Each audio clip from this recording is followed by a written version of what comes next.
Iniciamos la tercera sesión de estas jornadas, de este seminario, dedicados en este caso a los hombres y los cuidados. Bueno, me gustaría decir y asumir la crítica que sale. The criticism we could hear by one of the persons who was in the room who said that care goes beyond what we have observed here. We will talk about care of children, so paternity is what we show, but we forgot about self-care or a care of third people. In one way or another, we did that consciously. We didn't cover everything. We would have needed a full day or more. And on the other hand, we thought that it was interesting to present in this panel three lines of research that were undertaken recently in the south of Europe, which is not very usual.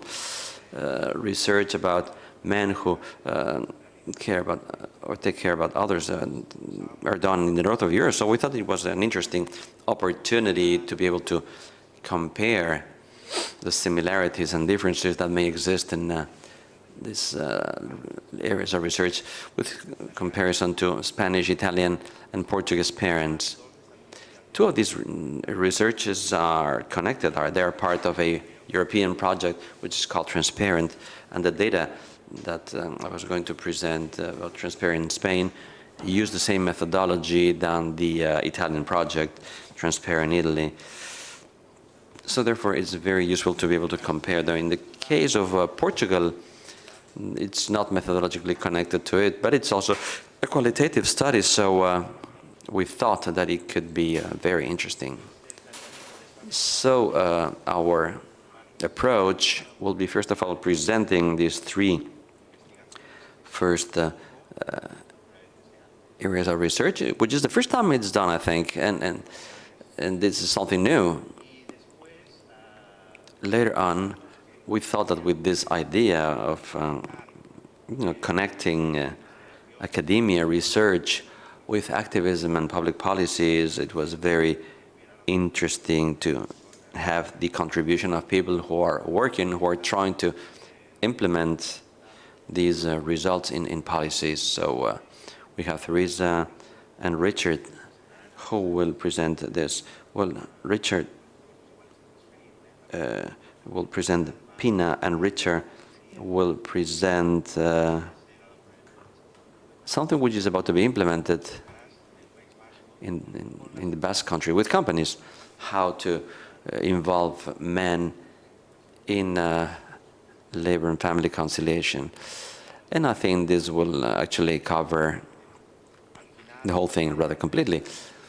After the 5 presentations, we'll open up a round of questions and answers, a debate, whatever you wish to debate and present. So, time to start. So I will start by presenting data of the Transparent study in Spain, where different universities participated. This included interviews to couples in different cities of Spain. The theoretical approach, my interest, my personal interest, and what I'm focusing on is trying to find the gaps in hegemonic masculinity, in this case paternity, and change in men's lives after paternity is an excuse to see how things evolve. So paternity is a very important moment for many men. And we have to see which gaps are created with respect to the hegemonic masculinity, if such thing exists. In this respect, the theoretical approach starts from interaction between practice, action, and structure. Individuals are not completely free, nor determined or forced to behave according to the rules that are imposed. So changes in gender relations occur with respect to changes in the practices and social structures. In this respect, we believe that gender relations are historical relations that are built after practices. We have this idea by Connells defining masculinity as an ensemble of practices which men follow and adhere to, and that is developed through personality, culture, or bodily experience. This leads us to understand masculinity not as a fixed entity, not historical related and universal, but as something dynamic and that allows the emergence of multiple masculinities. In the same train of thought, men negotiate their masculinities through life, through different social fields. Some of these fields where masculinity is expressed, or one of these fields where masculinity is expressed, is paternity, understood as a social construct, historical construct, something which is an ongoing dialogue. This is the general introduction, and I would like to talk to you about the context.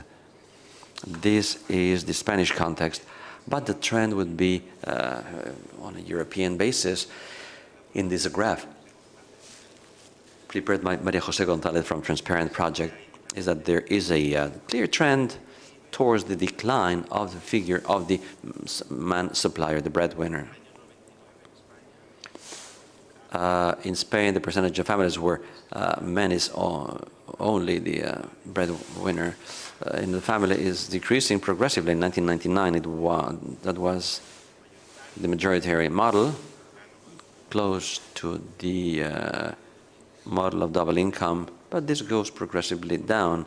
And oppositely, we see an increase of families with double income. After the year 2008, there's a slight decrease due to the economic decline. Another piece of information which is very interesting is the increase of women as the only breadwinner in families. This increases after the year 2007, which coincides with the moment of economic crisis. This is a clear trend. There was an article in El Periódico newspaper which presented some data about a study from Institute of Public Policy Research, where they said that families, which they says that 37% of homes in Spain with children, well, women made more money than men. So this is another change. In increase of families where women make more money than, or the woman makes more money than the man. This was based on families with low income and in homes where women had university studies. Evidently, we may understand that this has consequences in structures and family relations and in the negotiation which takes place in families.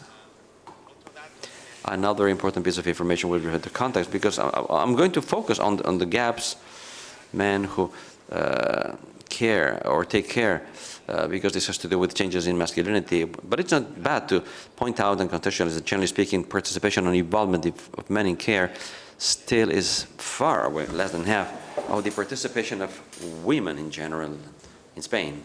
I mean, how can this be explained from the different studies on the different approaches, such an inequality in the reproductive work? Traditionally, it was explained through the theory of relative studies that whoever has a higher income, a better labor position, has a greater capacity to negotiate and also negotiate the work of care and reproduction, also accompanied by the time availability. Whoever has more time will devote that time to care.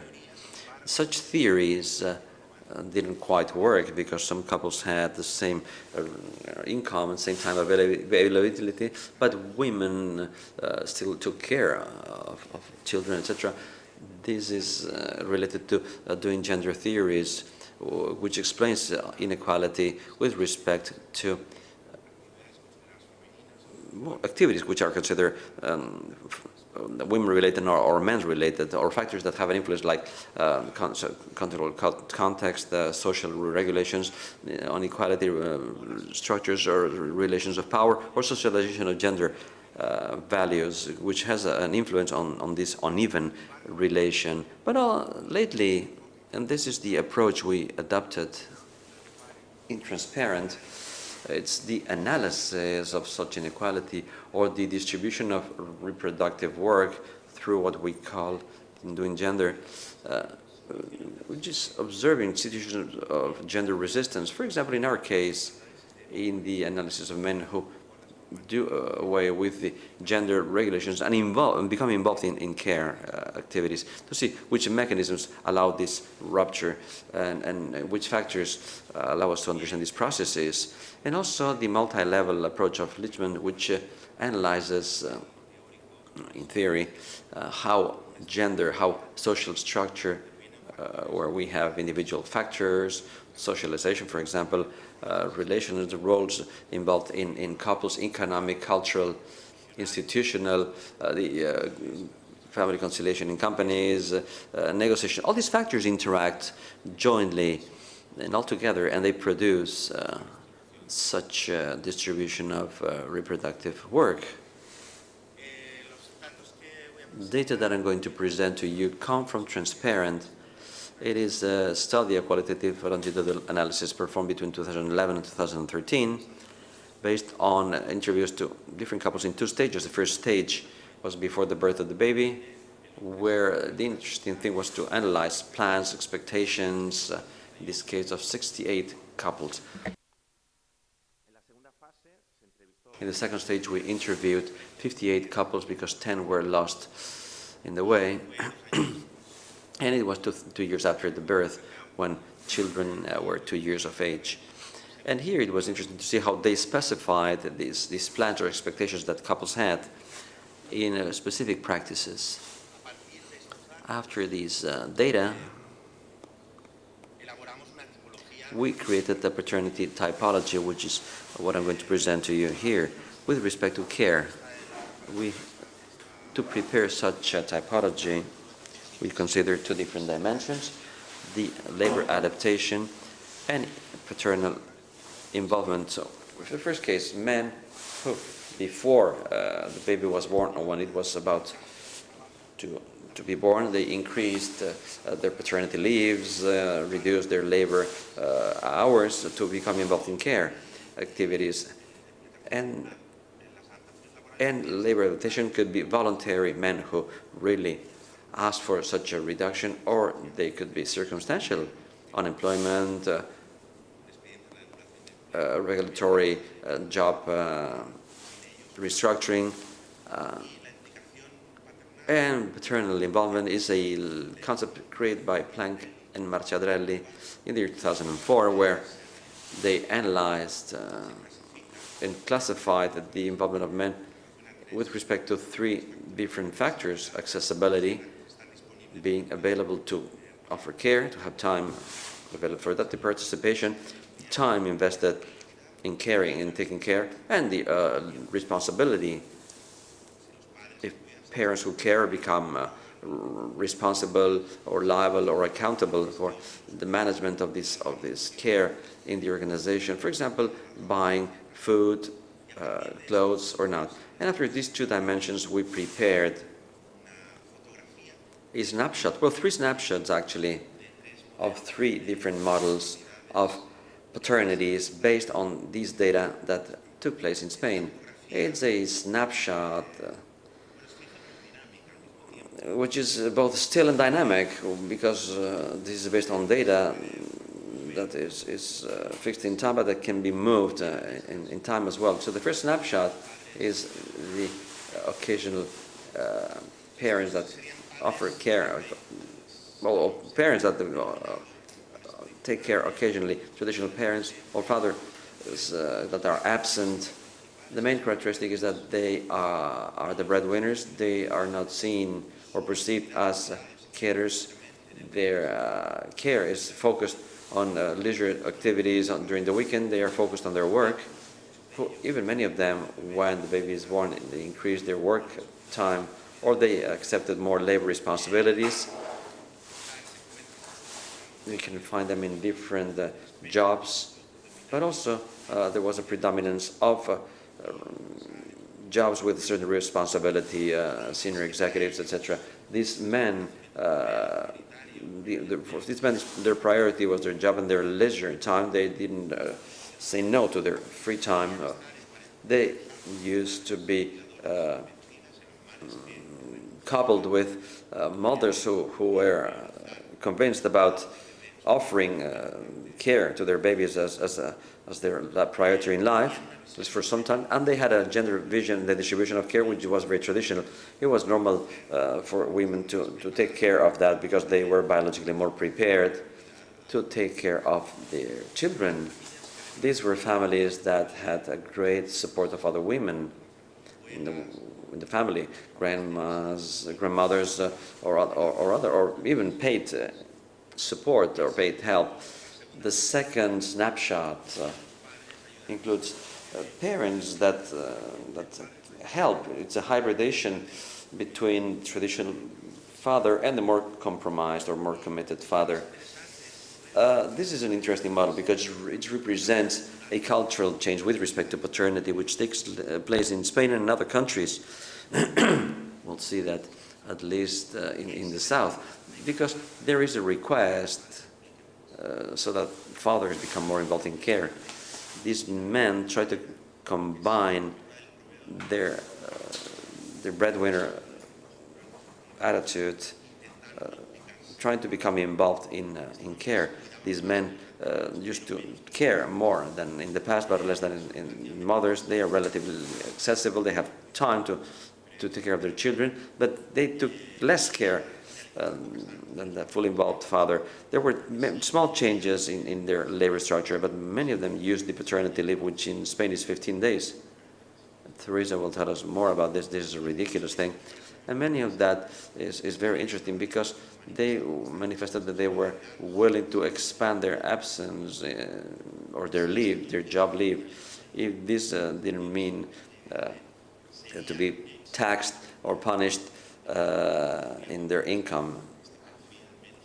So these men would be willing to be with their children 1 or 2 months if this didn't mean making less money.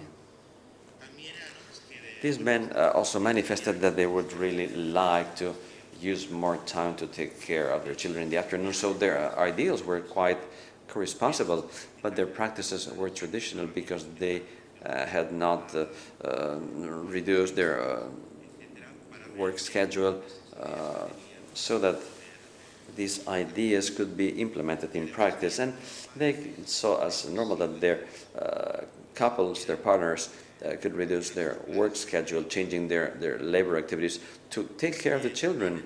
I think that in this case, many women of these men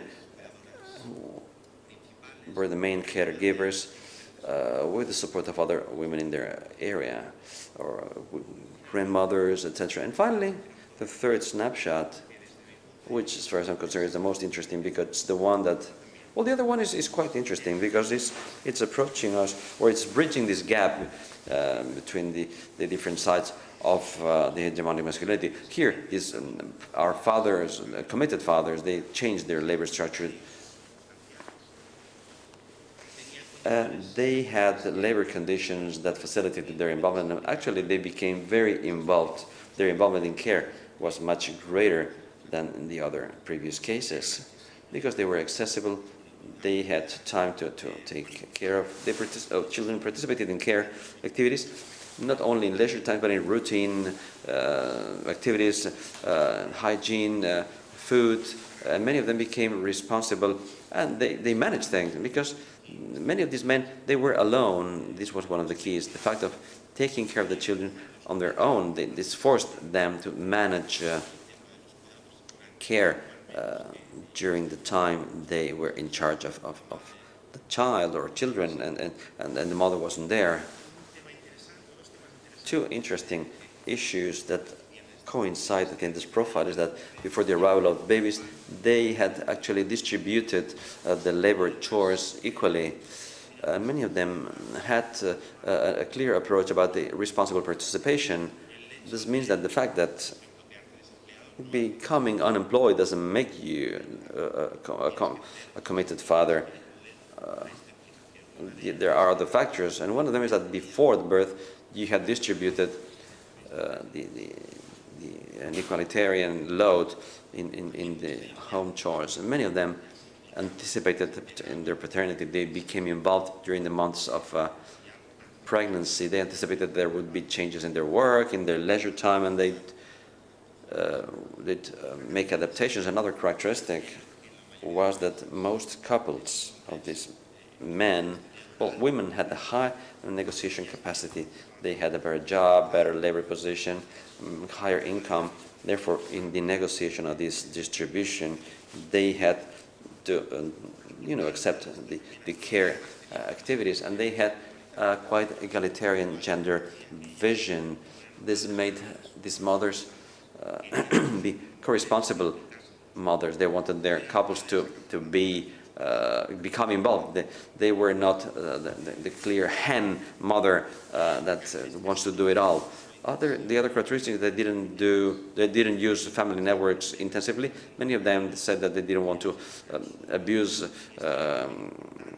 or they didn't want to use the grandparents intensively.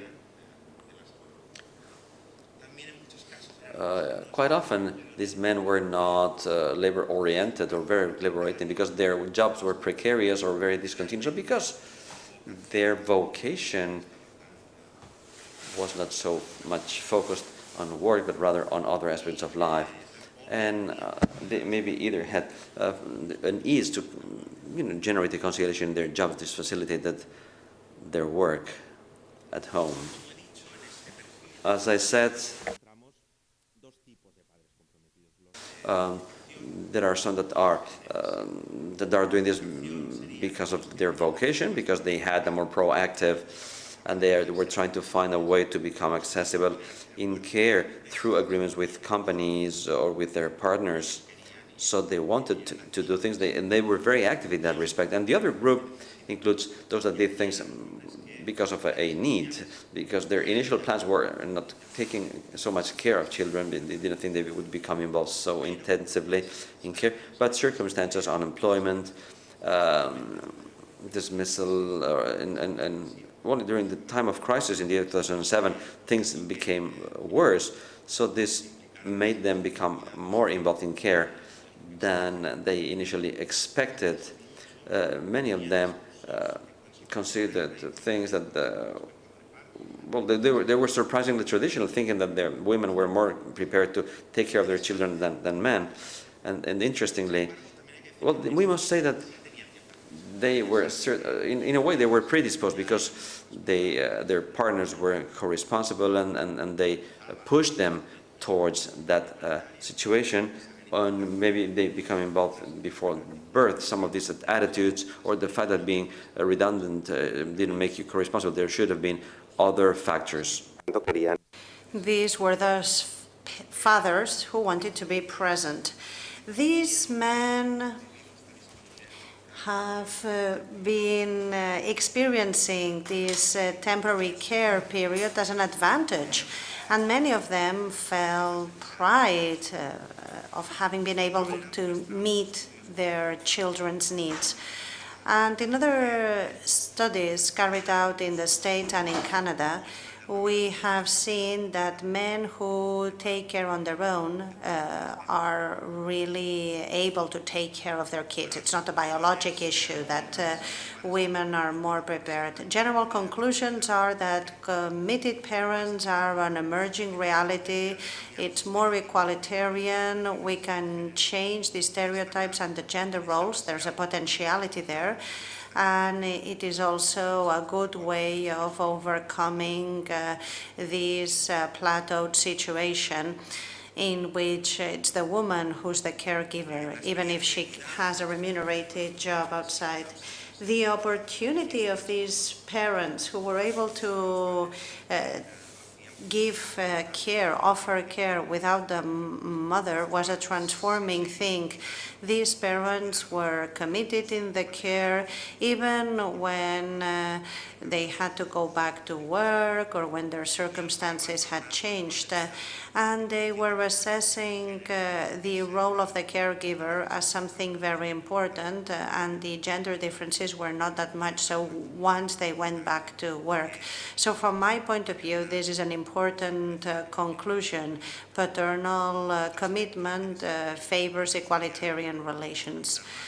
Another issue that I would like to dwell into, because all of this data has to do with children that are at the most 2 years of age, so the educational styles were not really analyzed in depth. But we did see some things, which is a kind of hybridization of identities. This is something that we mentioned in other sessions, how there's this hybrid process in these transformation processes of the paternity and masculinity models. We found a combination of new and old values among men, the men of our sample. Many of these men were pointing out that, for example, being able to take care made them be more patient, feel more empathy. These are values more traditionally associated to women, and that's because they were the main caregivers. They also said that they felt different from the way other parents in their environment educated. They were not that strict and they were not authoritarian, which is more the traditional figure. But at the same time, they were self-excluding themselves from care activities that they considered women were more ready for. For example, buying clothes, aesthetics, or the combination of colors, or how was the hairstyle of the babies, or putting in practice more men caregiving styles, compared to the most protective caregiving style of mothers, according to what they said. Committed parents and fathers combine traditional values with some other values that are not. And this is an example of how men negotiate masculinity through paternity. So, be it focusing on care more than remunerated work, finding a balance between these two things, or being work-oriented but committed with caregiving, well, these men are an example of this development of contemporary paternity. And they are also an example of how the changes at different levels, personal, cultural, ideological, institutional, can be transforming the traditional masculine identity. We could have a greater democratization of gender relations. Contemporary paternities are built both on reaction or action. For example, when women have a greater negotiating capacity, then men become more the caregivers, but also men who do not want to be in the traditional masculinity pattern, they are forcing other paternity models that are more linked to care. And finally, the objective of all of this, and this is what we will talk about in the second part of this panel, we will see how from public policies we should gather all of this information. From my point of view, it's important to design and project public policies that take into account equality and that foster caregiving masculinities.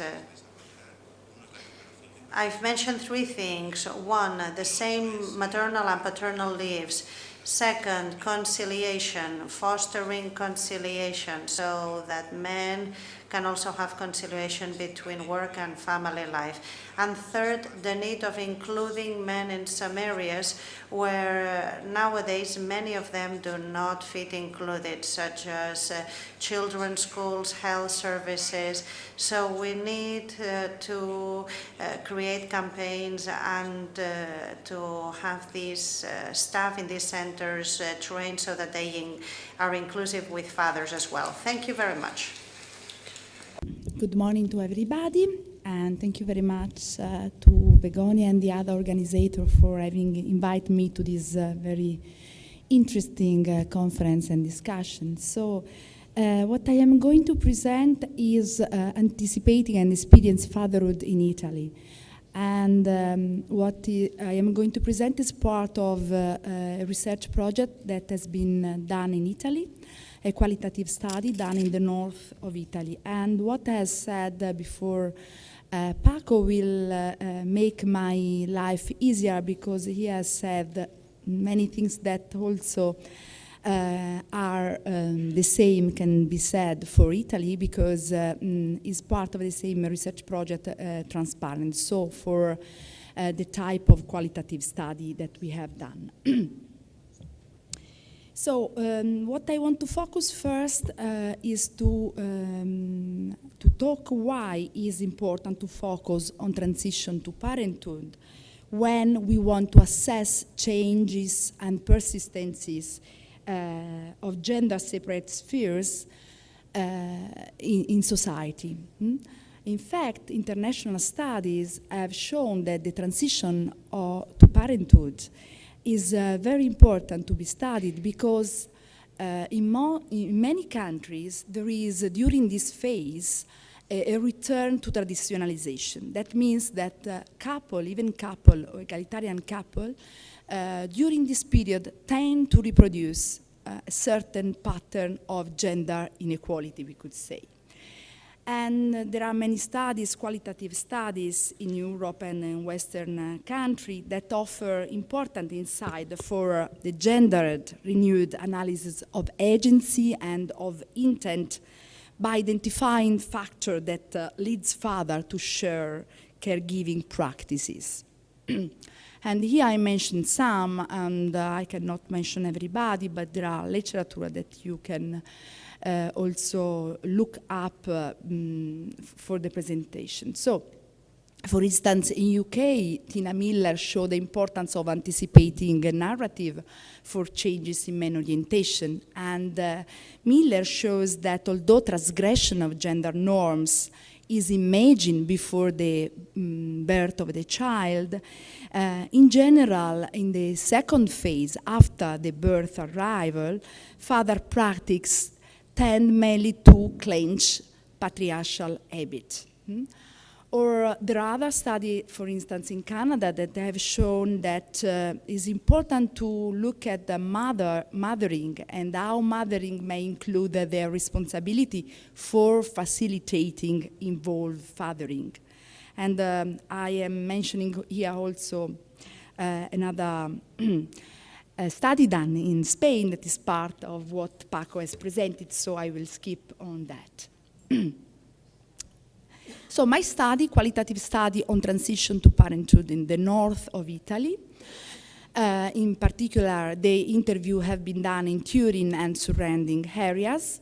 And it's important to say before something about the Italian context, I think. So in Italy, women's pattern of labor market participation have changed a lot during the last decade, but this change has mainly affected the highly educated women, and the dual earner family prevail only in the north of the country and in certain regions, not everywhere.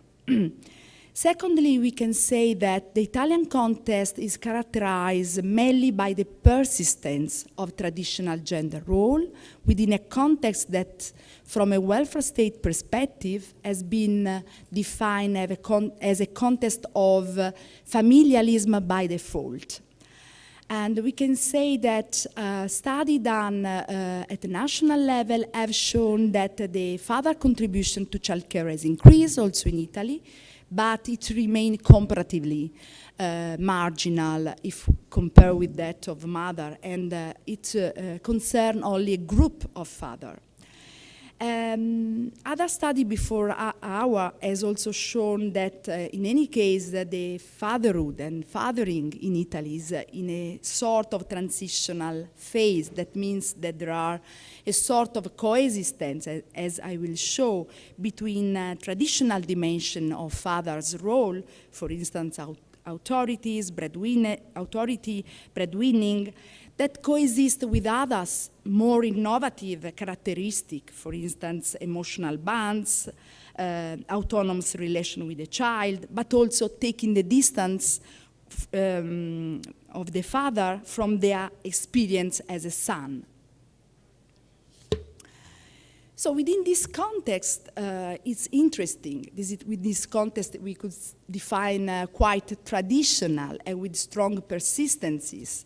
is interesting to see if the traditional gender division of childcare is still prevalent even among a group of well-educated, middle-class, dual-earner couple. In fact, the couple that we have interviewed are highly educated. Most of them have a university degree. Why? Because the studies have shown that among couples where there is a high level of education is more likely to have egalitarian values, and is more likely that the couple have a more balanced division of labor. But in particular, our research question is not only to understand if, even among well-educated couples, there is still a traditional division of childcare, but is to understand what are the social processes or mechanisms that lie behind the reproduction, or conversely, the reduction of gender differences in parenting. So our theoretical framework, I will be very quick on that because Paco has said many things that return. In our, we have tried to answer to these two questions by referring mainly to theoretical approach. One is more focused on what has been called doing gender, in which the focus is more on the social interaction and also in the everyday social interaction between father and mother, or father-to-be and mother-to-be in our case, but also to focus not only on doing gender and the performative processes, but also on undoing gender. So situation in which there are the deviation from the dominant norm of gender appropriateness of maternal and paternal behavior to some extent.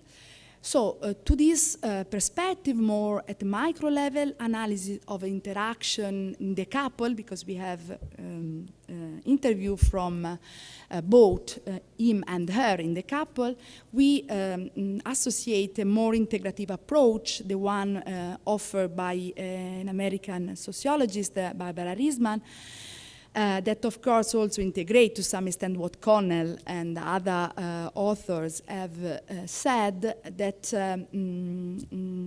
conceptualize gender more as a social structure.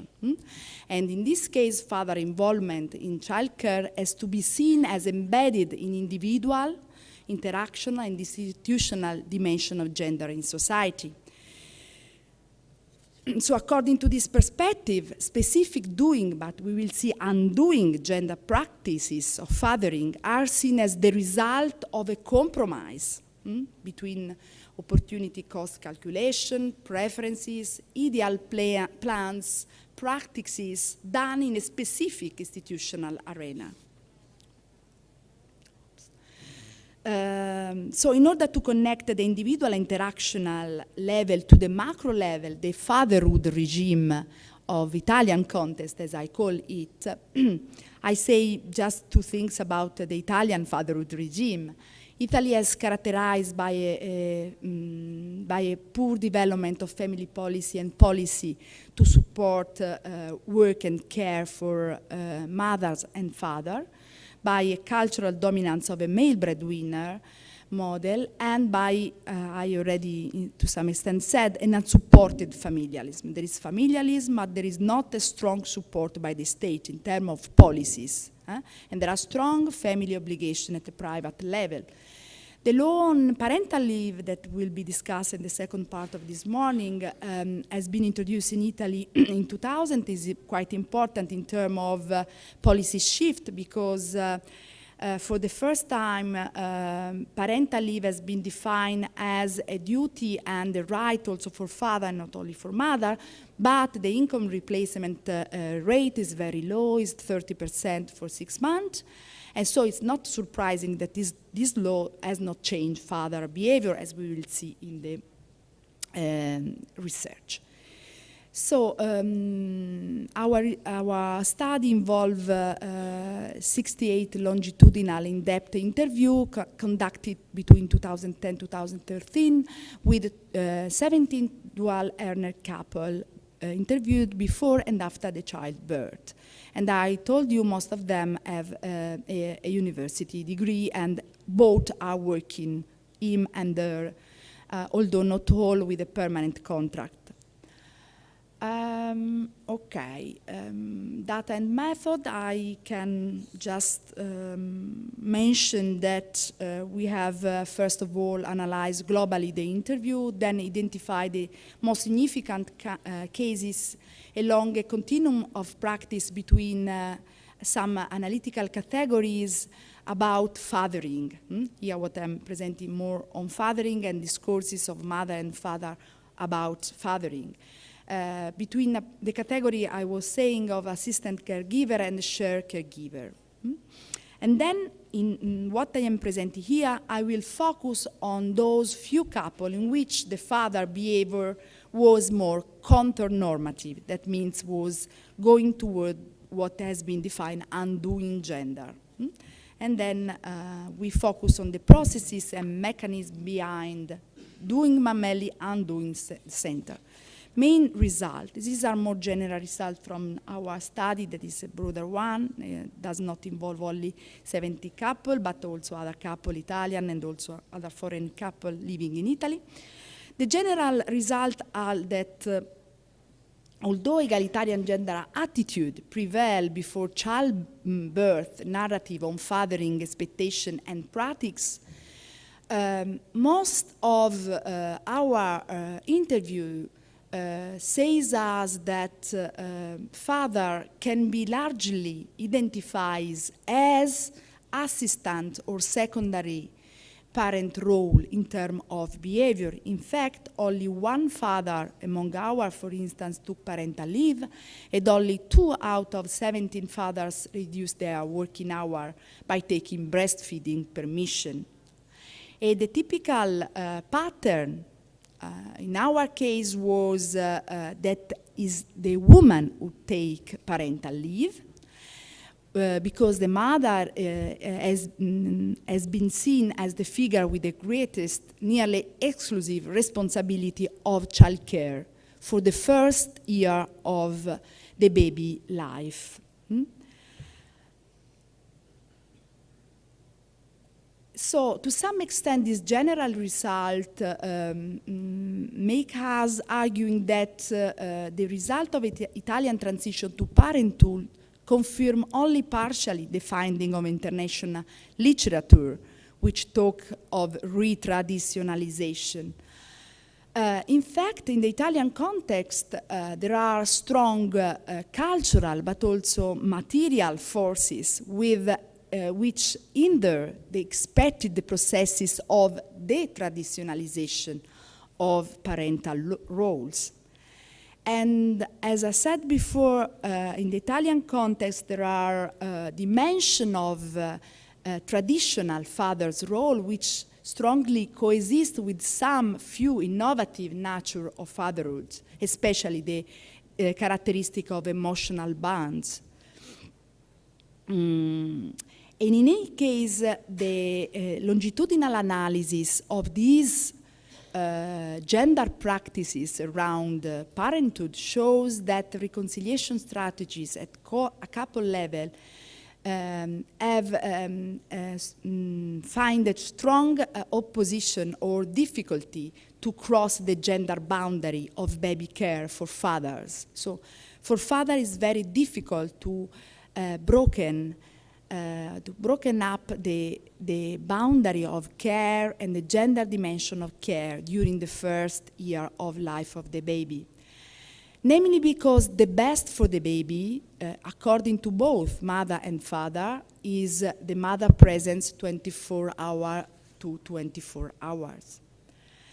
So which are the main arguments used by our interview, by father, to motivate this doing gender?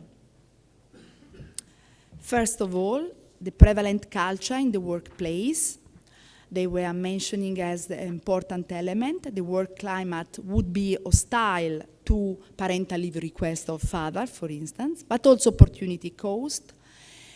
Also, traditional fatherhood cultural ideal were mainly in the argument used by our interview, And to some extent, this reminds us to the gendered construction of parenthood. To the best for the child is the mother presence, with a strong emphasis on breastfeeding, to arrive to a sort of a mystification of motherhood, with a strong reference to the repertoire of naturalization and biologization, element and dimensions. So, innovative fathering. Here we focus on some cases, the most innovative one, just to give you an example of which are our innovative father. For instance, here we have a case, the name of are from fantasy, Bluma and Falasco, were two egalitarian couple before the childbirth. And during the transition, the father took the leave for feeding the baby, what is called in the Italian language permesso per allattamento, that is breastfeeding permission. And for instance, from this quotation, you see what was the way in which Carlo, the father, was saying has his experience. Carlo was an assistant manager of a bank, and the mother, Carlotta, was a researcher without a permanent position. He says, "You are a freak. What is it with this breastfeeding?" Then it's strange that it's called breastfeeding. If he had another name, you can imagine in a work environment, on breastfeeding, it provoked a bit of hilarity. After Carlo took this breastfeeding, that means a reduction of 2 hours for the first year of the baby from the work, he was not anymore assistant manager. He was transferred in another bank affiliation. And although Carlo says that it was not a direct consequence of his decision on the permission for the infant feeding, we suspect that has to do something with that. But in this case, it's interesting because was the mother and the mommy who anticipated the father before the child arrival, pushing him to take a breastfeeding permission. We have another case interesting in which another couple, Falasco, were straddling between innovation driven by constraints and difficulty in detraditionalize. Ciro Falasco was employed in an aerospatial company and took breastfeeding leave as well. During the first wave, the couple agreed that the role of mother and father are interchangeable in child care and in care for the baby. And the decision of taking breastfeeding was accompanied by a change then in the ideal about care and about the appropriateness of being mother and father. And Ciro, the father, in the second wave, was saying, "I think the mother should spend as much time as possible with the baby, because in my opinion, the feeling that is created with the baby is not comparable with any other, neither with the mother-in-law nor with the father. When he was sick, he was always looking for mom, for contact with her, and he does so even now when he sleeps or when he needs something. He also comes with me, however. But it's different. It's just another thing. So I think the mother should be more with the child. This doesn't not mean that she shouldn't work.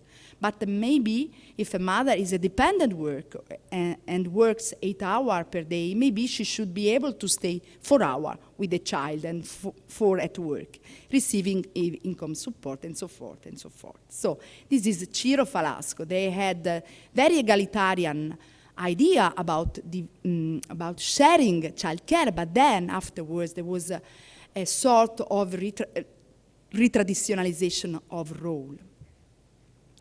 Then it's important also, if I can, only 1 minute, to take into account, however, the importance of the unexpected effect of a gap between plan and practice. For instance, here we have cases of undoing gender in which there was a police case in which the woman better employment position pushed toward the construction of more gender-neutral caring practices. And this is the case, the last one, of Simone and Susanna. Simone was saying, slowly I learn to do the same thing that she does. As I said before, the only things that I can do is breastfeeding. There is a strong emphasis in the Italian context how important is breastfeeding and how important are all the activities related to breastfeeding in Italy. And Susanna was saying, at the beginning, I got the baby's clothes ready. Then I put labels on the wardrobe because dads never know where the socks are. But then slowly she showed us he learned to do it. So very, very shortly to the conclusion. So the majority of interviews with first-time father reveal the persistence of breadwinner masculinity in our case, but also important elements in which father trying to de-traditionalize the Italian context and to broken up the fatherhood regime. And so even in this context, we have some couple who were able to construct a less gendered childcare arrangement and some more kosher parenting.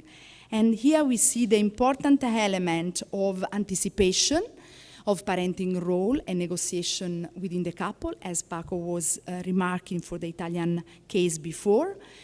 Important element also the responses to unexpected event, not only unemployment, but also the impossibility of the mother to get part-time. And the ideal behind that is the best, that the baby is within the family, and especially with the mother, and if not with the mother, with the father, if not with the father, with the grandparents. And also we see that sometimes mother constrained to benefit, for instance, from reconciliation issues like parental leave can help to have a more shared caretaking among our couple. I don't say anything about parental leave in Italy, since there will be space for discussion after the other presentation on this measure, and also how to change that in our country, in this case, in Italy. But I won't just mention that while we are talking now, in Italy there is a bill for the first time that require 15 days compulsory paternity leave, paid 100%, and has to be going to present in the parliament in the next week. And I think that social policy alone cannot change the behavior and gender relationship, but I think that it can help at least to change a part of culture and of work culture and culture in Italy as a whole. Thank you very much. Good morning. Thank you so much for this invitation, for being present here. It's an honor for me. And thank you especially to Begonia. And I'm a sociologist. I came from University of Lisbon, Institute for Social Sciences. And I'm very glad because the previous presentations were in fact an interesting introduction, and they and my findings are in the same pathway of the previous ones. And in fact, this was not it's not a common project, but in fact it has really some issues that are in tune with the transparent project. So, in Portuguese society, dual learner couples with young children are a widespread reality and a widely established and recognized social norm. And this is probably a most major difference between Portugal and within the South Europe countries. In fact, women's presence in the labor market is noticeable since the 1960s, as they had to replace males' workforce in agriculture and industry in the context of the Portuguese colonial war, along with the increase in male labor migration, which was really high in the 60s, but also due to the rise of a highly feminized tertiary sector. However, the male breadwinner, female homemaker model, and it was in fact an ideological banner of the Portuguese conservative dictatorship, more than a family reality, was ultimately challenged in the mid-70s by the Democratic Revolution and subsequent constitution, which promoted an entirely new discourse on gender equality and a legal framework to endorse it both in the public and the private spheres. Working mothers and maternity were promptly protected by the Labor Code, and family life was also legislated in order to promote more democratic relations between spouses and between parents and children. Recent developments in national public policies brought up the gender equality issue once again by replacing in 2009 the previous maternity and paternity leaves by the initial parental leave, which increased the number of compulsory days for fathers and introduced the Daddy Month, an extra month bonus if fathers take at least 1 month of the leave on their own when the mothers return to the workplace. By engaging men in early childcare, this policy measure encloses a work-family balance philosophy and endorses undeniable positive impacts on family life, as they strengthen early emotional ties, make men more confident and autonomous in the parental role, and also more aware of the amount of work a baby implies. Regardless of this important change that has been taking place in couples' lives, when a child is born, work-family reconciliation is a much more comprehensive reality, and figures tells a different story. Portuguese women are vastly enrolled in paid work, recording a particularly high rate of full-time employment throughout childbearing years, almost as high as men. In fact, young children are experience having both parents in full-time work in early ages. And it's really a quite outstanding experience comparing to EU average levels. And in fact, we see that particularly the one in which one of the partners, women in most cases, are in part-time work. It's really less important in Portugal. Nevertheless, there are persistent gender imbalances in family life regarding unpaid work, since men still take on the smallest share of the housework load and childcare. As we can see in these figures, women devote in general more time to household tasks and family care than men, and the gap is even bigger when they live in couple, since women's workload increase much more than men's. When we take into account only the population in couple by age groups, we find that the gap is greater in older couples, and particularly in household tasks, in which women spend almost 4 times more hours than men. But regarding care, it's interesting the gender trade-off in the allocation of time in the couples in their 30s and early 40s. The increase in men's participation in childcare seems to mitigate women's load. Going into housework in more detail, there is still a strong gender bias in specific household tasks like doing the laundry, the cleaning, or even the cooking.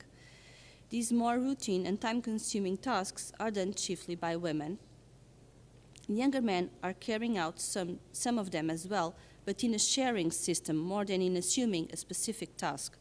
Cooking is probably the task in greater change, with 12% of young men taking it on a regular basis. So this means that the onus of reconciling family life and work has been falling largely on women's shoulders, and that there is still a long way to go for couples to achieve more balanced ways of sharing this crucial domain of family life, as women and even more men recognize.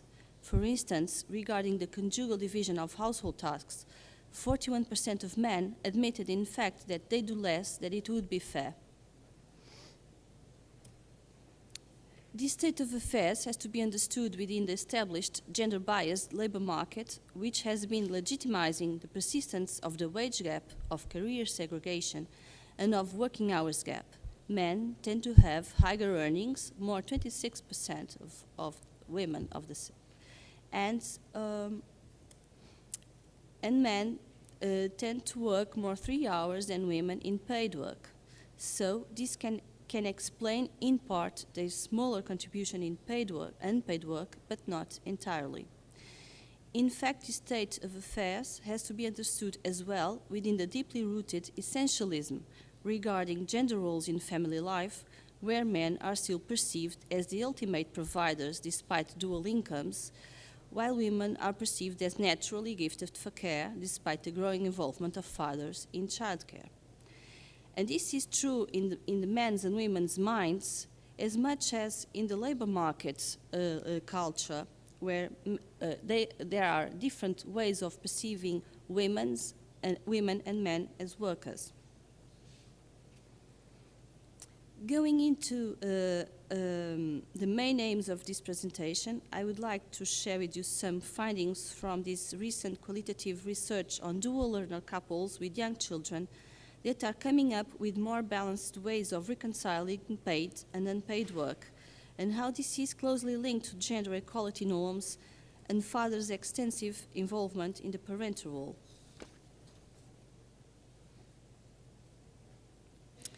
In fact, previous comprehensive research on men in family life in Portugal showed changes in men's attitudes and roles in the private sphere that are making reconciliation less unequal for dual learner couples. These changes comprise the growing responsiveness to egalitarian norms, empathy regarding women's double burden, and attempts to bring about a new father through emotional closeness and strong commitment with children's upbringing. However, this research is on only captured men's perspectives of the work-family balance achieved by the couple, while in a recent research on childbearing intentions, we interviewed separately both fathers and mothers from heterosexual couples with young children.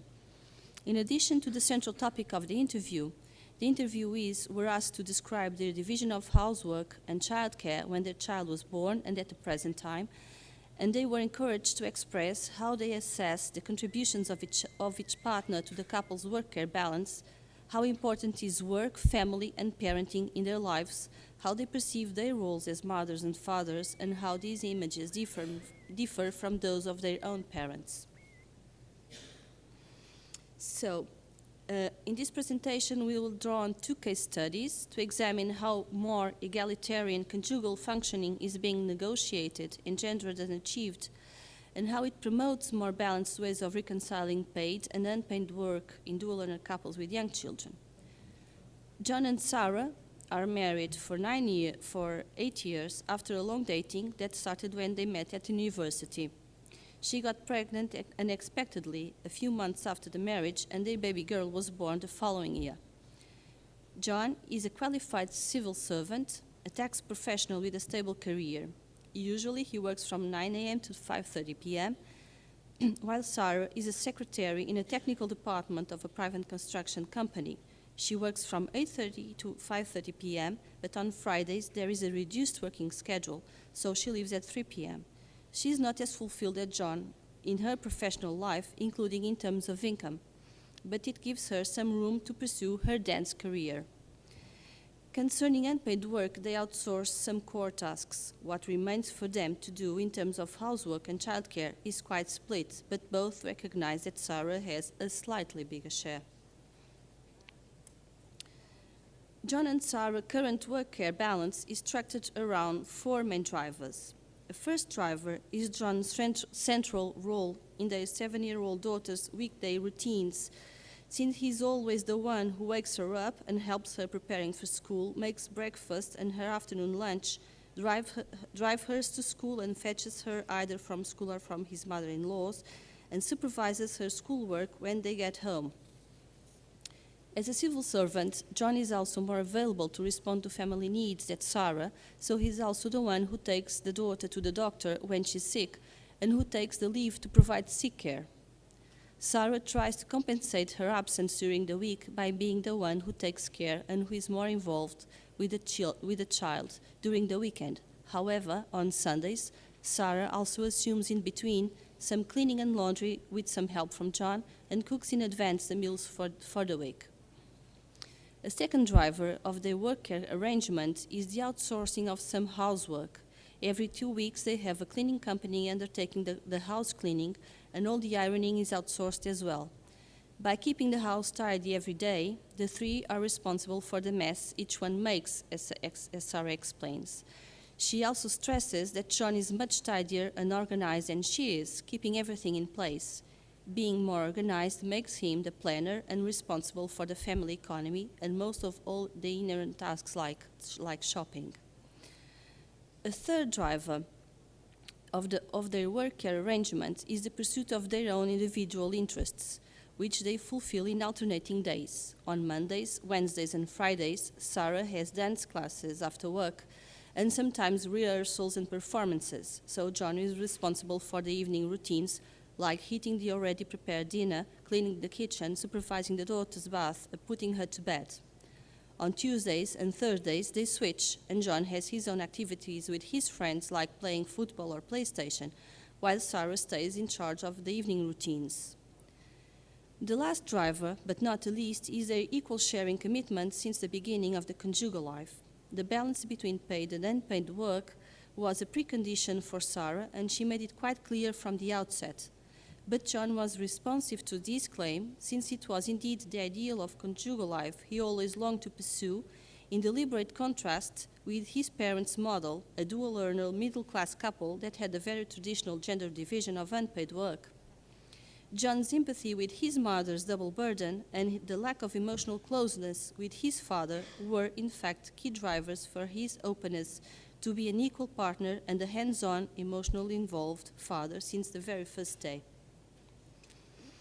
However, even though the couple achieved a quite balanced work care arrangement that fulfills their family ideal as well as their individual pursuits, for Sarah, sharing unpaid work is not necessarily embedded in gender equality. Regarding parental roles, for her, mothers are naturally entitled to be the primary parental figures, and therefore, despite the important involvement of fathers in childcare, mothers still have emotional privileges. On the other hand, for John, being a sharing husband and a father doesn't necessarily imply to level the shares in a 50-50 scheme. Have it more or less divided seems okay. To some extent, he perceives man's contribution to unpaid work as a source of sympathetic support to ease women's burden. As we have seen, for Sarah, it seems also to be okay, but perhaps this is a conjugal trade-off between the unfinished equal sharing of unpaid work and the protection of Sarah of the maternal emotional privilege.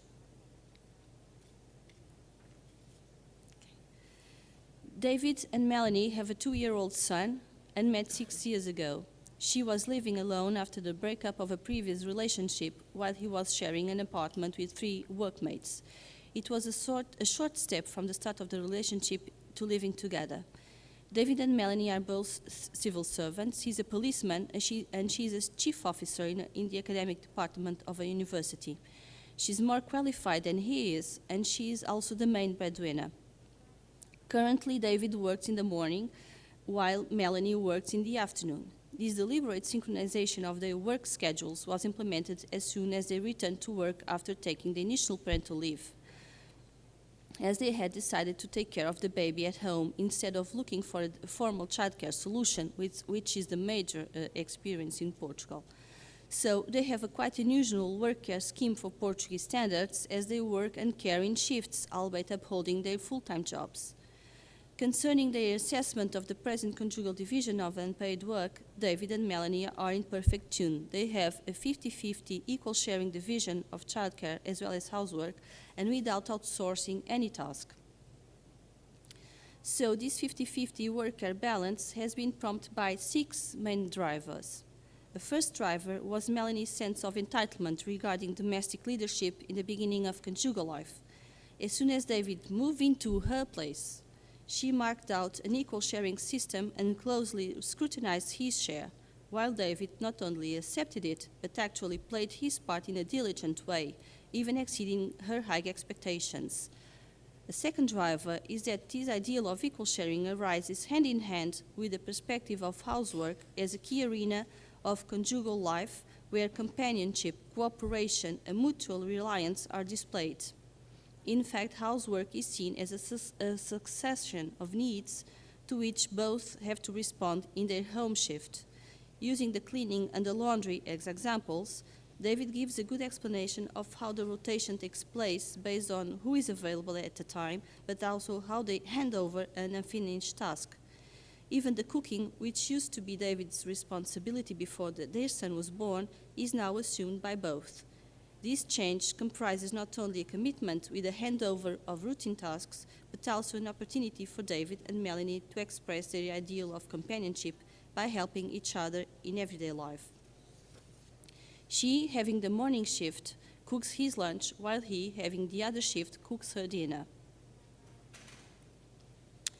A third driver was David's early socialization into housework and childcare. He grew up in a family of small farmers and was the youngest of 7 children. His mother worked on the farm from sunrise to sunset and relied on a daughter to do the housework. When he was still young, David unexpectedly had to assume the family cooking when his sister got a job, and he did it for several years. On the other hand, being the youngest, he became quite familiar with childcare by looking after his nephews and nieces. And he recognizes that these early experiences gave him the skills that he has been putting into practice in the present family life. A fourth driver was precisely David's strong child-oriented family project and willingness to be an involved and nurturing father. The baby boy was born premature and stayed in the hospital for some time. The nursing team taught the couple how to look after the baby, making no distinction between the mother and the father. This institutional support validated his claim to be a hands-on father. And Melanie was not only receptive to it, but also grateful to him, because in the first days of at home, she was the one more insecure with the baby, and he keenly assumed some childcare responsibilities. From that moment on, he was always as much involved as she was in childcare, having in fact some privilege regarding the child's every new experience. In addition, taking the daddy month was also important, since he had the opportunity to spend the whole day alone with the baby, working out a more autonomous way of parenting, which he has been activating and extending in his present caring shift. A fifth driver is their common understanding of gender equality and how they effectively undo gender in their family life. In fact, Melanie was receptive to David's intent to be a superfather, as she called, a father with a parental role equal to hers, which implied renouncing from the emotional privileges of a maternal essentialism. On the other hand, in his professional life, David doesn't follow the masculine norms of maximizing career or income. On the contrary, like his partner, David chose to cut back his career track that implied a real loss of income in order to accomplish their equal childcare project.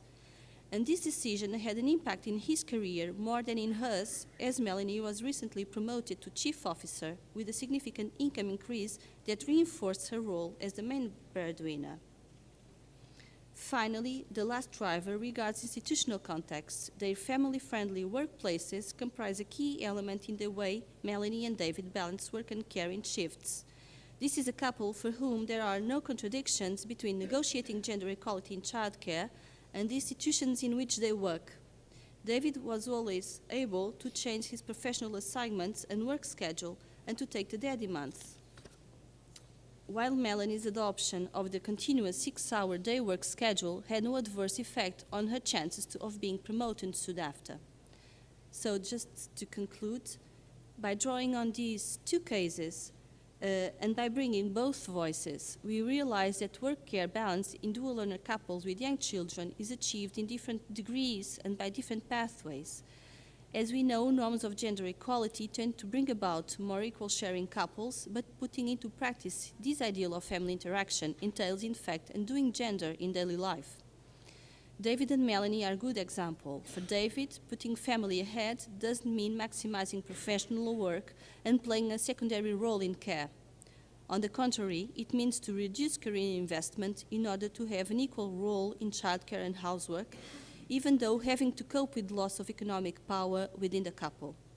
For Melanie, putting family ahead is not compliant with being the primary parental figure and having the consequent emotional entitlements. On the contrary, as soon as their son was born, she passed on some responsibilities and privileges to David. By undoing gender in daily life, this couple achieved a balanced work-care arrangement grounded on equal and interchangeable roles. But as we have seen in their case, there were other key drivers that input a work-care balance. Melanie's domestic leadership in the beginning of conjugal life and high standards in regard housework division. David's early socialization into housework and childcare and his strong child-oriented family project. The perception of housework as an arena of conjugal companionship and mutual reliance and the family-friendly environment of their workplaces. So this institutional context of flexibility and respect for workers' private lives, not just women's but also men's, is a key driver for enabling more balanced and shared reconciliation arrangements in dual-owner couples with full-time jobs. But there are alternative pathways of engendering more balanced ways of reconciling professional and family life, even if not renouncing gender entitlements, as a maternal primacy for women and a subsidiary role in housework for men. The same is to say, even in the framework of an unfinished gender equality.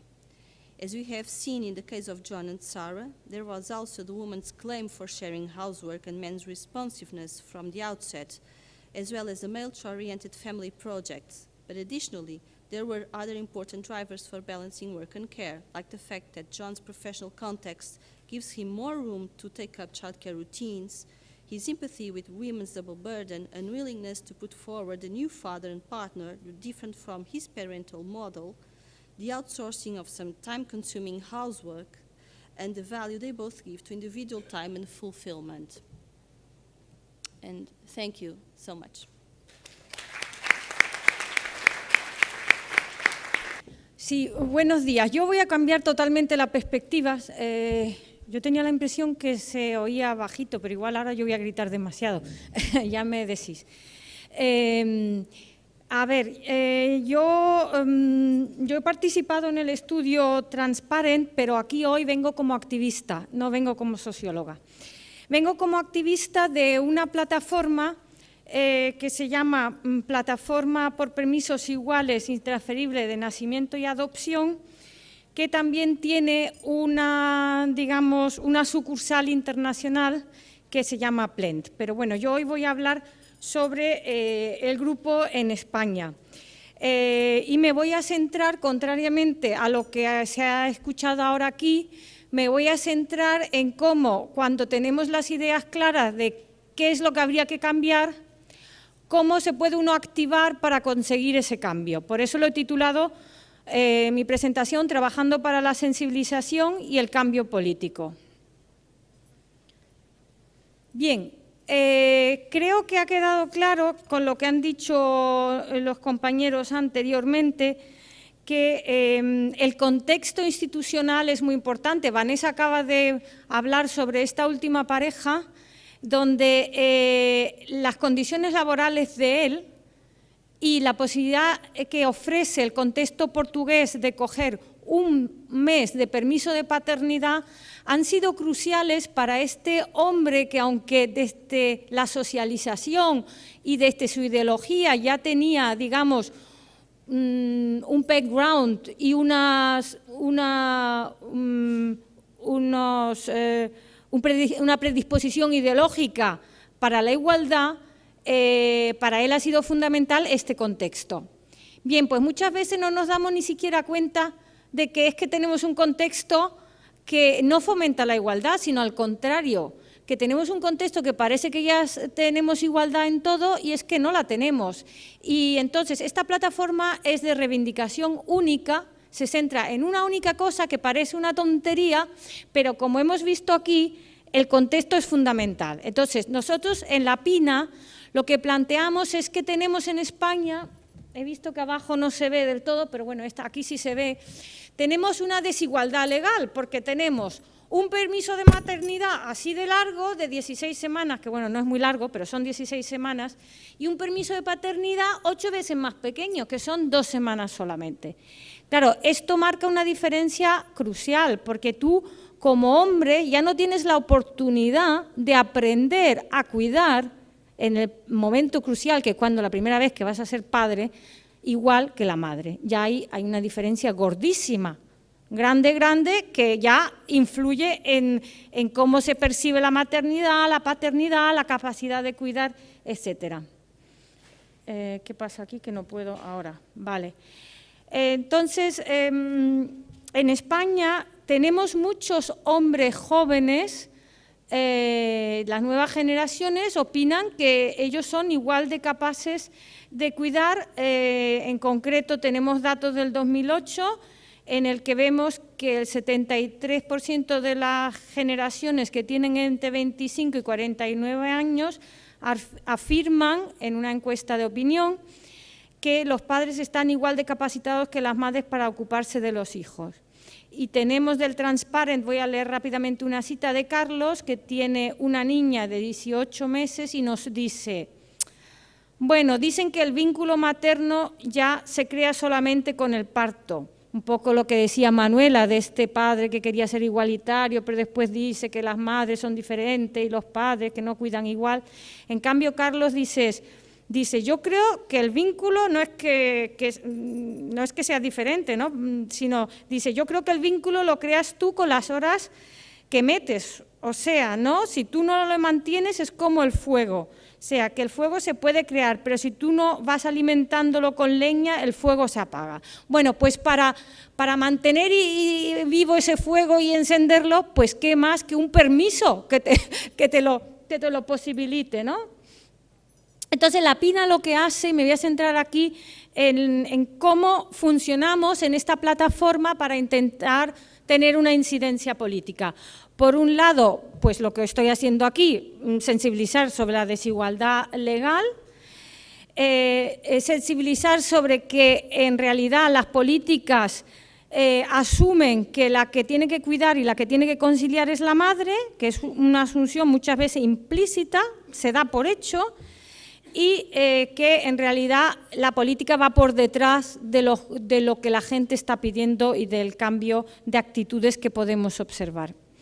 Entonces, lo que hemos hecho durante muchos años, esta plataforma existe desde el 2005, es entrevistarnos con los partidos políticos. Aquí fue una entrevista, no sé muy bien cuándo fue, pero esta es Carmen Quintanilla, que es del PP y que ha sido en esta legislatura la presidenta de la Comisión de Igualdad en el Congreso. Y entonces, pues hemos ido a hablar con los diferentes partidos políticos para explicarles lo que quiere la PINA. ¿Qué quiere la PINA? Ante esta situación de desigualdad, la PINA dice, queremos que los permisos sean iguales e intransferibles. Es muy importante que sean intransferibles porque cuando tú dices, vale, cualquiera se puede coger el permiso, tanto padre como madre, es decir, es transferible, como todo el bagaje cultural, los medios de comunicación, la suegra, la madre, los hermanos, los compañeros de trabajo asumen que la que tiene que cuidar es la madre, pues al final, y muchas veces además económicamente es racional porque ella gana menos que él, al final, ¿qué pasa? Cuando es transferible se lo cogen las madres. Entonces, el que sea transferible es una trampa. Por eso la PINA pide que sea intransferible, que sean pagados al 100%, porque los hombres en general no quieren ser económicamente dependientes. Los hombres valoran mucho, igual que muchas mujeres lo valoramos, la independencia económica. Entonces, si tú lo remuneras mal, también es una trampa. Entonces, eso es lo que pide la PINA. Creemos que cuando esta política exista, los hombres la van a aprovechar, porque con las 2 semanas de permiso que tenemos, que es reciente también, en España el permiso de paternidad es del 2007, por cada 100 mujeres que habían disfrutado del permiso de paternidad, 86 hombres habían disfrutado del permiso de paternidad. Bueno, entonces la PINA se puso a elaborar un proyecto de ley para cambiar los permisos, que los nombres son muy similares a como se ha cambiado en Portugal, porque en Portugal se llama permiso parental inicial, me parece. Entonces nosotros dijimos, vamos a olvidarnos de esto de permiso de paternidad, maternidad, porque eso está centrado en la familia heterosexual, pero es que hay otras parejas, 2 madres, 2 padres, entonces habría que llamarlo de otra forma y habría que dividirlo, proponemos en la PINA, en un permiso parental inicial y un parental para la crianza. Entonces la idea es equiparar el permiso de paternidad, que son 2 semanas, equipararlo a las 16 semanas, quizás también con las 2 de lactancia que hay, pero bueno, lo fundamental es equipararlo. Como esto es costoso, es dificultoso, pues hacerlo con un calendario de implantación progresiva, proponemos a lo largo de 6 años. Entonces, al final lo que tendríamos es que cualquier progenitor, progenitora, pudiera cogerse como un permiso individual intransferible 16 a 18 semanas de permiso de parental para la crianza.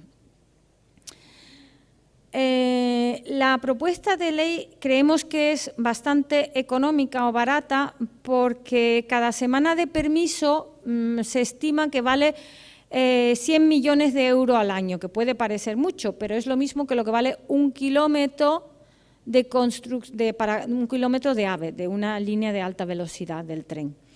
Es fácil de implementar porque habría que cambiar solamente una ley, aunque en el caso español hay que cambiar la Ley de la Seguridad Social y el Estatuto de los Trabajadores.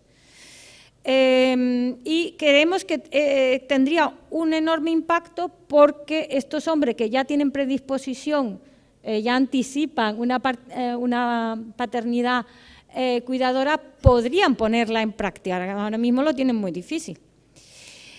Bueno, y ya rápidamente, no sé cómo voy de tiempo, os voy a contar por dónde van las cosas. El 5 de octubre del 2011 presentamos esta propuesta de ley al PP, a UPyD, al PSOE y a Izquierda Unida en Madrid. Todos estaban más o menos de acuerdo, quizás UPyD y PP tenían más dudas sobre si se iba a aceptar realmente bien esta medida por toda la población. Después tenemos a propuesta de Convergencia y Unión de Lourdes Siró, que ha sido una diputada muy activa para la equiparación de los permisos. Tenemos la proposición no de ley. Por unanimidad, la Comisión de Igualdad del Congreso de los Diputados decide que hay que reformar los permisos en esta dirección que propone la PINA. Después no se ha hecho nada, entonces la PINA nos hemos dedicado a hacer acciones reivindicativas, mediáticas, como un flash mob en 2013 y una protesta delante del Congreso, en 2014 una batucada y otra vez delante del Congreso pidiendo, es que no lo he dicho bien, la propuesta de ley. Nosotros, cuando la realizamos y la discutimos, conseguimos que se registre en el Congreso, el Grupo de Izquierda Plural lo registra. El problema es que no llega a discutirse en el Pleno del Congreso, ¿de acuerdo? Eso después en el debate también podemos explicarlo un poco mejor. Y lo que hemos hecho ahora en octubre, hace nada, es que hemos organizado un debate electoral, además con los nuevos partidos, con Podemos y Ciudadanos, al que asistieron todos los partidos. Aquí he puesto los nombres que hubiéramos querido hubieran venido del área de economía o de empleo, es decir, a alto nivel, porque una cosa que hemos visto es que a nivel de las personas que están a cargo de la igualdad de género todo el mundo está muy de acuerdo, pero después hay resistencia dentro de los partidos y esas resistencias se encuentran cuando se van subiendo de nivel y cuando se pasa a discutir el tema, sobre todo con los responsables de economía y de empleo. Pero bueno, vinieron de Economía y Empleo, solamente conseguimos que viniera Eduardo Garzón, asesor de Izquierda Unida, y Nacho Álvarez de Podemos, y bueno, y Mariluz Rodríguez, que es la encargada de, quizás la figura de más alto nivel que vino al debate, que es la encargada de empleo en el PSOE.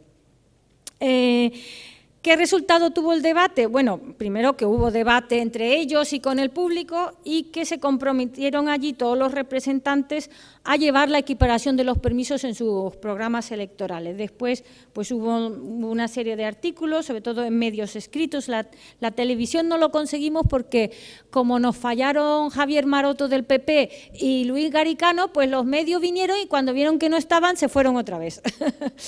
Pero hemos conseguido que haya un debate. Hemos conseguido que haya un debate porque en el ABC el ministro de Sanidad, Alonso, hizo unas declaraciones y dijo: Bueno, equiparar los permisos es un desideratum. Nos gustaría, sí, sería un ideal, pero no lo vamos a hacer porque no es un planteamiento real, porque el PP lo que dicen es que la situación económica no lo permite. Después podemos entrar un poco en el debate sobre la cuestión económica. El PSOE sí se ha declarado a favor y lo ha salido también en expansión, que su líder está a favor de la equiparación, aunque ellos quieren empezar primero con las 2 semanas que están prometidas desde el 2007, pero sí parece que les hemos convencido para plantearse un calendario de equiparación.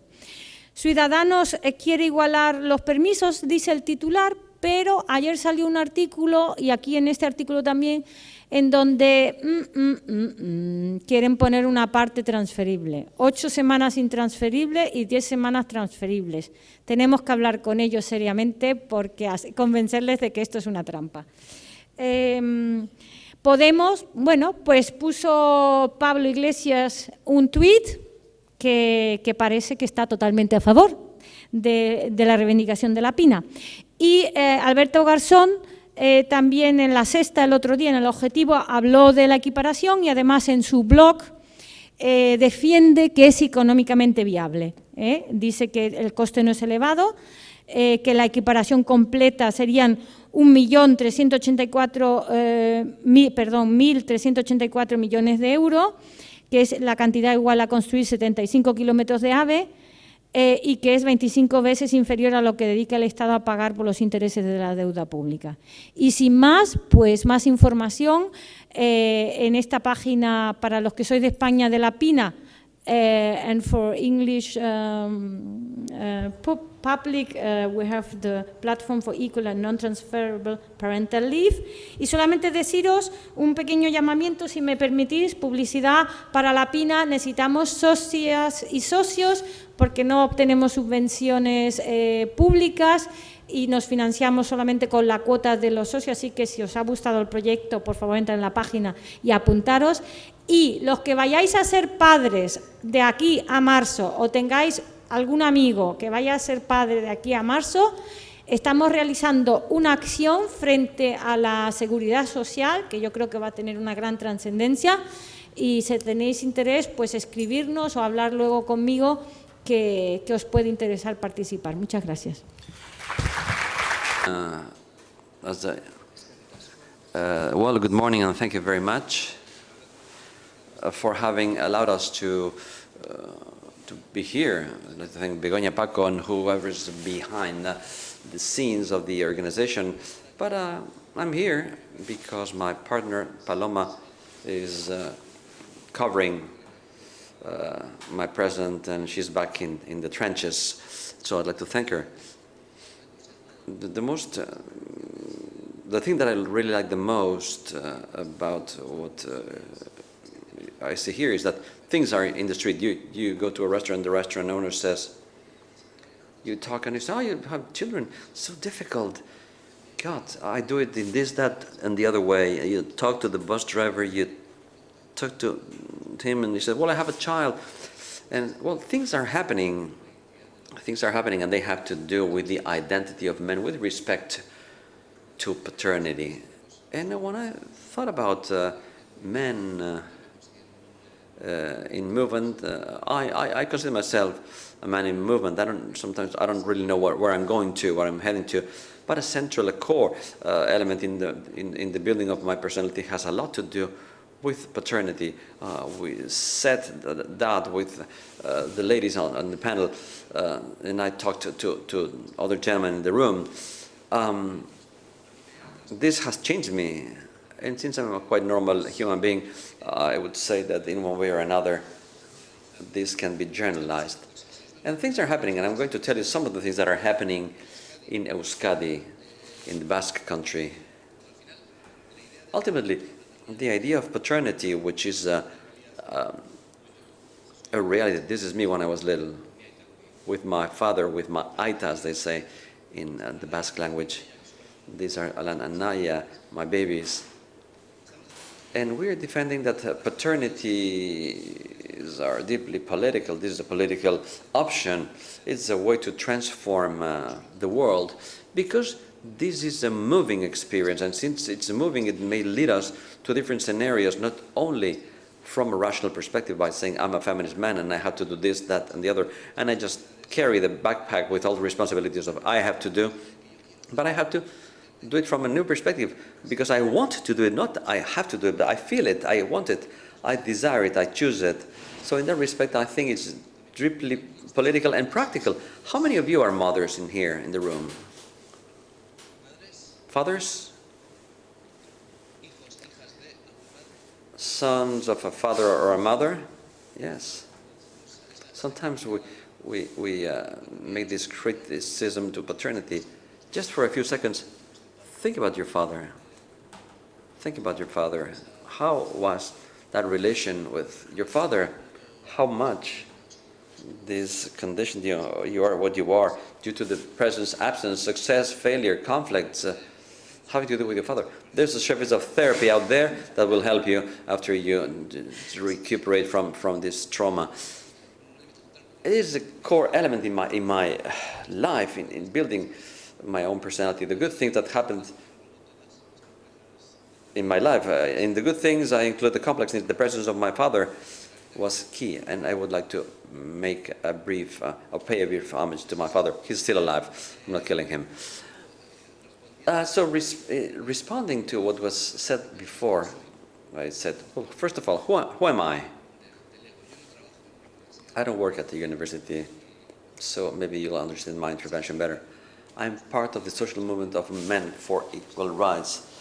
And now we're trying to create a lobby of fathers in favor of equality and co-responsibility. So if you are interested in knowing what we will do, well, talk to me. I'm a facilitator of bridges and spaces. I've worked for a long time for the Basque Institute of Women in Gisondo, a program addressed to the involvement of men in gender equality. And with the experience of paternity, I realized that I really feel like working in the sphere where we think we can succeed when generating stable changes.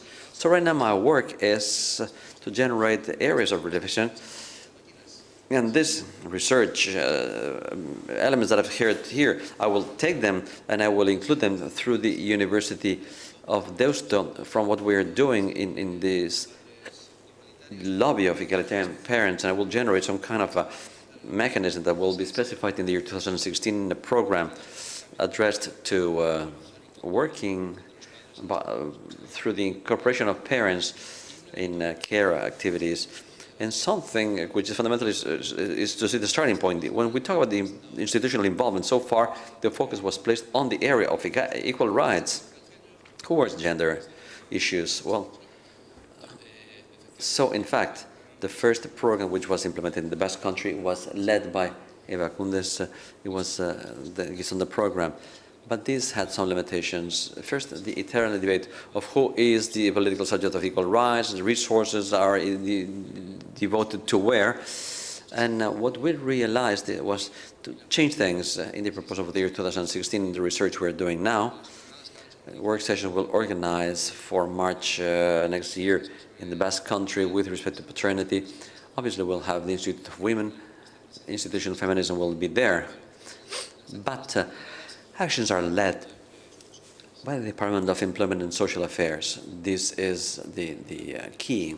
We're even talking about determining how much it would represent for the Basque Country to autonomously and progressively manage these proposals of PINA.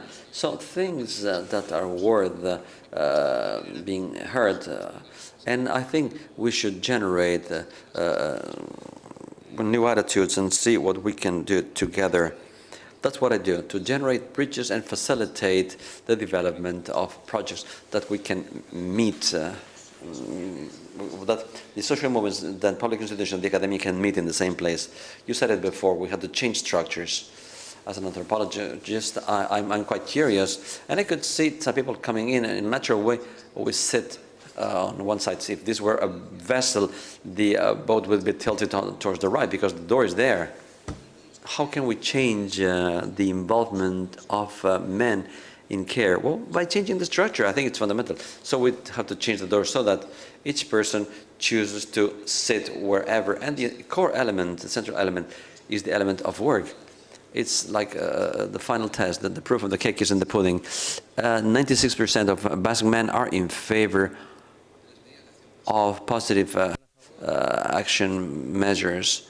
Sharing home chores. One thing is the collective narrative. We have reached high levels of equality, and then we have the final test to see if the system of production and reproduction will allow us to implement these egalitarian practices. I couldn't include this. We have many movements, but other many movements also exist. During these days of pain and hope, and the involvement of other parents in the care of their children. You know this image of a Syrian refugee crossing the border with his child in his arms. And are you reivindicating the masculine epics? Well, maybe. We like epics. Women like epics. So the idea with yesterday, Sonia said, the new parent, new fathers, new paternities, models. We're working with a new idea. We're not speaking about the new fathers. We're not speaking about new men. We are speaking about models of hegemonic paternity, which are in tension with others that we want, would like them to be hegemonical. Egalitarian fathers who are willing to recognize the imperfections and create an imperfect agenda towards change. But we inscribe this in the historical paternities. Well, we've had parents that took care of the children that have existed through the ages, and I'll give you some examples. We're speaking about hybrid paternities, and the image on the left may look quite classic, but probably with Wi-Fi and an iPad in between would make things look differently. We had the same roles as in the left. The person next to you probably lives life differently. And I wanted to share the next thing with you. There was something which really moved me. A letter written by a father whose partner was killed last Friday in Paris. Friday night, the love of my life was taken away from me, but you will not have my hate. In the second part that has to do with paternity, he says, There's two of us at home, me and my son, but we're much stronger than all of the armies all over the world. And now I don't have time to talk to you. I have to go back to my baby because he just woke up from his nap. So it's co-responsibility. I still take care of my son, but from the peaceful point of view. And when we talk about political paternity being a historic paternity, this is a sculpture from Thomas Schutt. And this is an image, it's 4 meters iron. It's from the year 2010, you know, one of those that you feel really surprised and frightened about when you're close to it. Is this the hegemonic majority paternity model? I was talking to Laura about this, and I think that this doesn't represent most of men and most of women right now. Care paternities we have since the 17th century and since the 6th century. These are representations of Murillo of San Jose, Saint Joseph, an interesting figure, tender father, present father.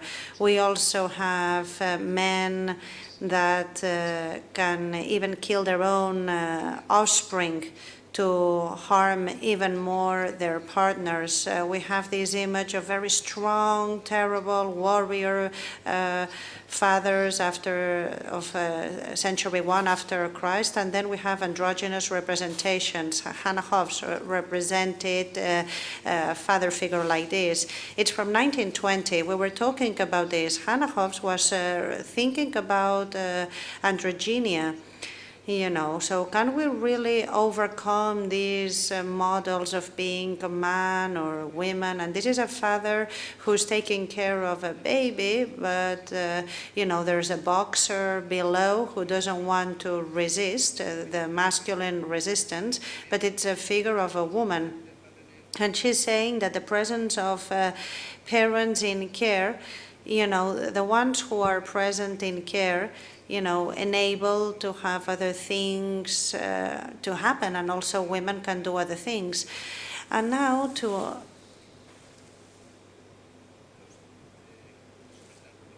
analyze the presence of men in ads, because Ivan yesterday was also talking about this. He was giving us some food for thought. But these are some of the things that are happening. You know, these are things to take into account. In my life, helping you figure out who you are. I get to show you what I love. And teach you to believe in yourself. Teach you to be curious, to think, to dream. Que seas curioso, que sueñes, que des un paso frente al otro. Y te enseño a levantarte, a volverlo a probar, a ser valiente, a ser humano en este gran mundo. Yo soy tu ejemplo, tu almohada, tu amigo, tu héroe. ¿Y sabes qué? Que también eres mío. Porque me has enseñado a sorprenderme contigo, con la vida, a ralentizar. Me has enseñado que tú eres mi prioridad y que mi corazón existe fuera de mi cuerpo. Me enseñas que lo que estoy haciendo ahora es lo que estoy haciendo. Contigo he aprendido a liberarme, a reír, a hacer el tonto. Tú con tu amor, con tus abrazos. Es interesante, es un modelo de masculinidad que refleja una... Yeah, and the idea here is to sell some backpacks. But anyway, it's this idea of us that we can also be washing dishes, and it's not just, you know, being outside home, but it's also being inside home. So this is an interesting part towards these new models. So we are moving, but where are we exactly? And where are we heading more specifically? For me, this is the most important thing. It's making sense to the paternities that we're really focusing on. They are deeply political. This is important to promote personal symbolic changes and also deep changes in power structures. This is based in relations, it's critical, it's feministic, we include the gender perspective, it's negotiated, androgynous, hybrids, they are transgressive, hegemonic, transgenerational. Yeah, you might not have a sibling yourself or an offspring yourself, but you have a father. And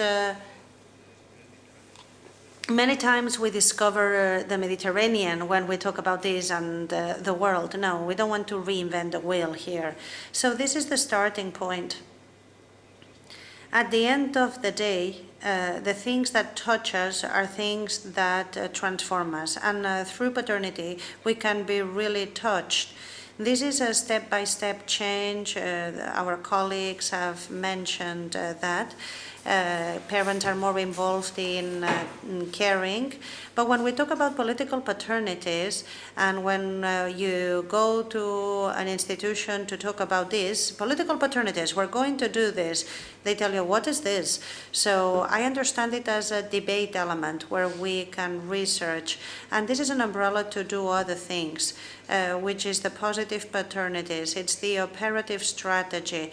And this is a paternity which is committed, which is co-responsible, imperfect, with a sure attachment.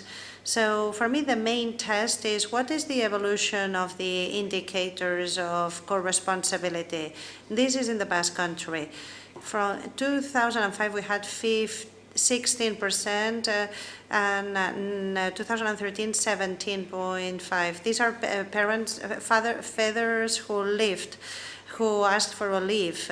So there are some improvements, but it's not enough. Some more figures, for example.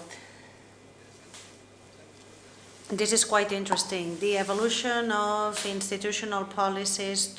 This is the Horizontes program from Macunde. We were created in 2008 with 500,000 euros, extraordinary euros. In 2010, 300,000 euros. In 2015, 90,000 euros. And in Seville, the program disappeared. In Jerez de la Frontera as well. It seems like it is difficult to get enough strength. It's very important to make the most of what we have in legislation. For example, equality legislation of men and women in a Basque group here. You know, they want to have co-responsibility. And to achieve this, we'll need to work along this. And I just wanted to mention some of the things that were quickly done. In 2008, there was a strategic program in the Horizontes framework to raise awareness among parents men who were about to become fathers. We were giving backpacks to those fathers who were going to birth training courses. So we gave them a sticker, a guideline, a video, and we wanted to start a negotiation process among partners. I'm going to show you 1 minute of a documentary that was given in that backpack. Just 1 minute, if you allow me.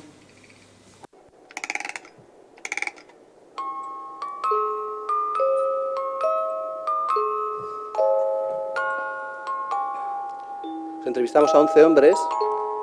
We interviewed 11 men, and they were telling us that with the co-responsibility, you know, they were saying, look, I usually vacuum, you know, and then we told them, okay, would you mind if I record you vacuuming? You know, and some curious things happened because they said that they did vacuum, but they didn't know where the vacuum cleaner was. But anyway, it was very important for us to underline that equality in men, when talking about paternity, goes through all of this. And the backpack is a metaphor of, you know, having a greater burden. I don't know why I'm a father. I don't know, you just get married and you have kids. Anyway, this was a pre-crisis product. We gave 32,000 backpacks, and we were missing emotions and the war field. You know, it's like take care of your baby, but also wash the dishes. And it's also the changes in the organization of work, you know. If you're a businessman, you need to change lots of things. So things have happened. In June, we have the Paternity Day in New York. Ibarretxe wanted men to lead the change in the 21st century. Anyway, there's lots of things happening. This is like the beginning of a very long friendship. And I don't have more time, but I just want to let you know that we're researching to create an action program. In 2016, we will have a specific program led by the family unit of the Basque Country, where we will have the participation of Ebakunde, the city councils, the deputy councils. This is a program with 5 programs and projects. And if you want to know about these actions, you need to see the sessions that we are organizing. But this research is about analyzing the involvement of Basque parents in the co-responsibility and caring. We are collaborating with the Deusto University and the Echevarria, which is the legal entity of the family unit. But from the family unit, now in Vitoria, they are they're willing to work paternity, but from infancy and youth, because many times we want to work on these issues from equality, but sometimes we find other areas that are more open and more effective. So that's what we want to know, where we are, the changes that we have in the family, reference models that are positive. What are the alliances that we can establish with men who are out there, very diverse, and how we can design effective programs. Methodology, we have 3 working groups with mothers, with fathers, mix, and we are gathering data with 200 quantitative questionnaires, and with the conclusions of the focus groups and these surveys, we will ask again men and women separately, and then couples.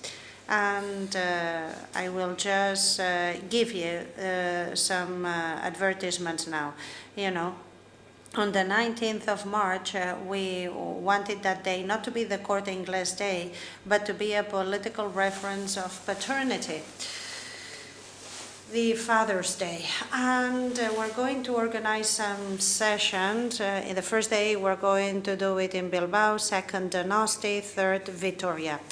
And we've called it the Transforming Paternities, men, women, work, power, care, building entities for new agreements. And we want to invite you, come along, because we want this to be like a kind of gathering point where we can strengthen the different pieces of our path. So it's 17, 18, 19th of May, Bilbao, Donosti, Vitoria. So you will get to know the whole of the Basque Country, which is pretty full of good people. Eskerrik asko.